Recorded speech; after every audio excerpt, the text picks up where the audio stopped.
সাত সকালে রাস্তায় গ্রিন অ্যাম্বুলেন্স, পরিবেশকে বাঁচাতে বৃক্ষরোপণ কর্মসূচি। শুভ রথযাত্রার দিন সকালবেলায় দলবল নিয়ে বেরিয়ে পড়ল গ্রিন অ্যাম্বুলেন্স নিয়ে। কি এই গ্রিন অ্যাম্বুলেন্স? পরিবেশের অবস্থা দিনকে দিন যেন খারাপই হয়ে যাচ্ছে। তীব্র দাবদাহে মানুষ কেন গোটা প্রাণীকুলের অবস্থায় শোচনীয় হয়ে পড়েছে। যে হারে যথাচারে গাছ কাটা হচ্ছে তার সেই প্রভাব পড়ছে এই পৃথিবীর ওপর।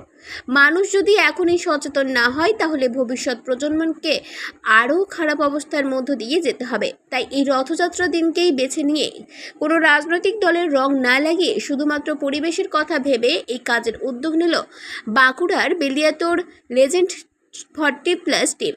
এদিন একটি গাড়িকে গ্রিন অ্যাম্বুলেন্স বানিয়ে সেখানে কিছু গাছ নিয়ে বেরিয়ে পড়ল পরিবেশ সম্পর্কে সচেতনতা বাড়াতে। এরই পাশাপাশি সকালে একটি পথসভা বেরিয়ে পুরো বেলিয়াতোড় এলাকা পরিদর্শন করে এবং বেলিয়াতোড় যামিনী রায় কলেজের NSS ভলেন্টিয়ারেরা অংশগ্রহণ করেছিল এই পথসভাতে। এই দিনের এই অনুষ্ঠানে উপস্থিত ছিলেন সৌমিত্র খাঁ। তিনি বলেন, সাংসদ তহবিল থেকে 30 লক্ষ টাকা দিয়ে বেলিয়াতোড় হাই স্কুলের ফুটবল ময়দানের বাউন্ডারি তৈরি করবেন তিনি।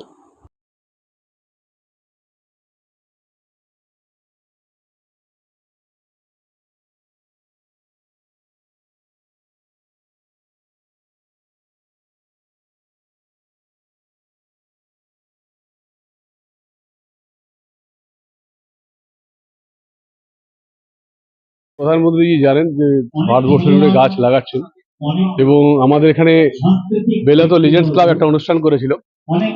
তো সেই তাদেরই উদ্যোগে আমরা সবাই এলাম এবং এটা গাছ লাগানো প্রত্যেক পরিবারের উচিত, প্রত্যেক যুবদের উচিত, যুবতীদের উচিত যে একটা তো কিছু করি, একটা গাছ লাগিয়ে এই সমাজের সেবা করি।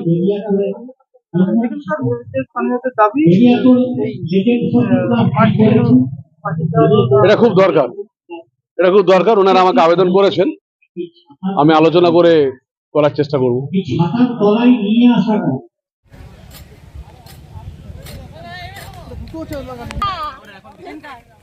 সাগরকে করে দিয়েছি তো তুই